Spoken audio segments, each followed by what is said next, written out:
එක දවසක් අපේ නමින් වෙන්ව එන්න අනේ දුරක් පියාඹන්න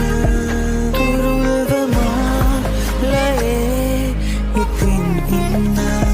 සඳමාගේ හිමින් හිනාවෙන්න එක දවසක් අපේ නමින් වෙන්ව එන්න අනේ දුරක් පියාඹන්න